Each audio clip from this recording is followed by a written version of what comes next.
This video is going to show you the process to create a parallax animation effect using the video timeline feature in Adobe Photoshop. So what I have here are 3 layers. I have a background, a midground, and a foreground. Make sure your layers are labeled and named properly. It'll just make things easier when you start the animation. So I'm just going to name the layers. Now to create the animation, we want to have it set up so it's viewable as a typical HD video. The size of the video is going to be 1920 pixels by 1080 pixels. That's a standard high definition HD size. So we're going to crop this image here, and we'll use the crop tool. So you can hit C for crop, and under the dimensions we want to select 1920 by 1080. So we'll pick unconstrained, and then I will add my dimensions up here. So the width is 1920, and px is the abbreviation for pixels by 1080. And then we want to begin the crop at the beginning. So I'm going to set it up here, right at the beginning of the image.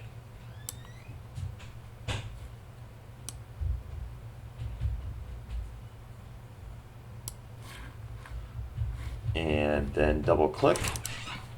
And it's Halloween. Okay, I'm recording a video right now. You have to be quiet.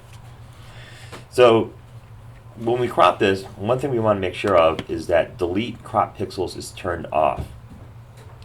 Turning that off will ensure when we drag these layers back and forth for the animation that you'll have information there that goes beyond the cropping, or basically there's information that goes beyond the viewable area of the screen or the viewable area of the video.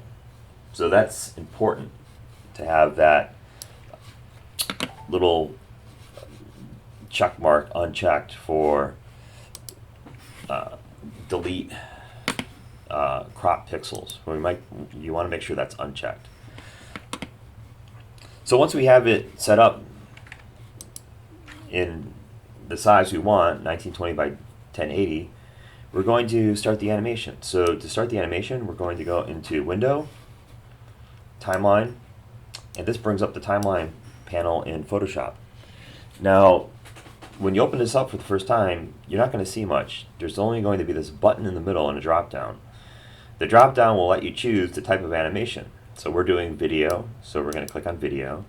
And then once we're ready to create the animation, we're going to, or create the video timeline, we're going to click this button here, and now we have our video timeline. And you'll see we have 3 layers, and the layers in the timeline correspond to the layers in your layers panel.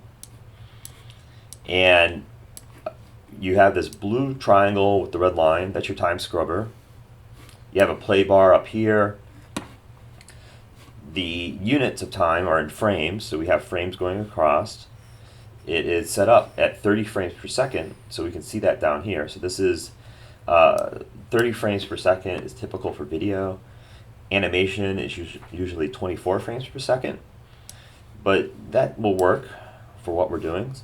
And then you can stretch out these purple layers to increase or decrease the amount of time. So you can increase or decrease the amount of time by stretching those out.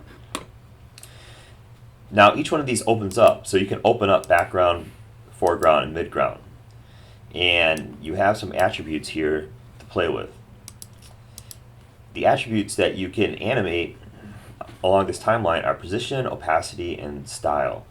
So opacity relates to the opacity in your layers panel, and style relates to any type of layer styles you may want to add. So you can animate these 3 basic features. And you can also add sound too, so you can add audio if you want. That's a nice little feature of this. The timeline corresponds to the same type of timeline that you would see in After Effects. So this is a motion graphics based timeline with some nice video editing features included. So what I want to do is have each of these backgrounds scroll at different rates. The foreground will move faster than the midground, and the midground will move faster than the background. To do that, we're going to set what's called a keyframe. A keyframe is your extreme position. So if you're going to move from point A to point B, you want to set a keyframe at point A and point B. To set the keyframes, we go into the attributes in the timeline and click on this little stopwatch. So if you want to change position, we go to the first frame with the time scrubber, click on position, it adds a little yellow diamond, and then we'll move all the way to the end with the scrubber. So now we're at the end of the timeline, and then with your move tool, hit V, make sure you have the background selected. For this, you want to turn off auto select too, because you don't want to select layers accidentally. But now I'm just going to basically shift, click, and drag, and I'm going to drag that background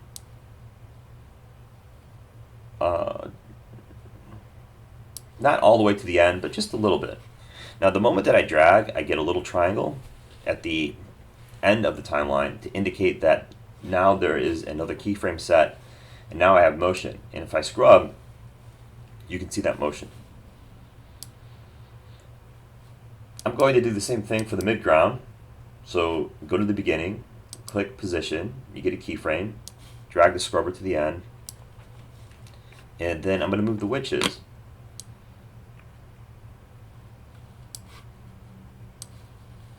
So I'll move the witches a little bit more, and then I'll scrub back and forth to see the comparison between the two layers.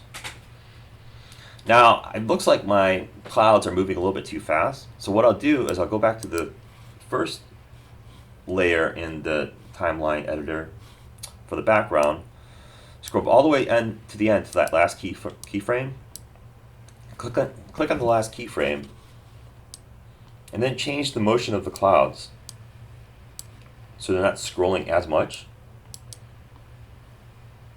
And now when I scrub, they move a lot slower. Finally, I'm going to go to my background, go to the beginning, click position, take the timeline scrubber all the way to the end, then select my buildings,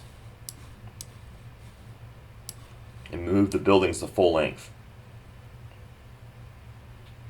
Now you see the relationship of the buildings to the clouds. The buildings are moving much faster. So with the witches, I want to have them go from maybe the opposite way. So they're flying from left to right in relationship to the building in the sky.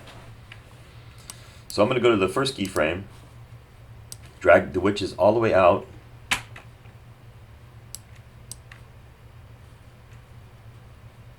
to the end here. Then go to my last keyframe and drag them forward. So now when I animate, the witches are going in opposite direction of the buildings in the sky. It looks a little better. But that's pretty much what you need to know for this feature in Photoshop. This is the video timeline feature. Now there's a frame-by-frame animation timeline feature, and I'll go over that in another video.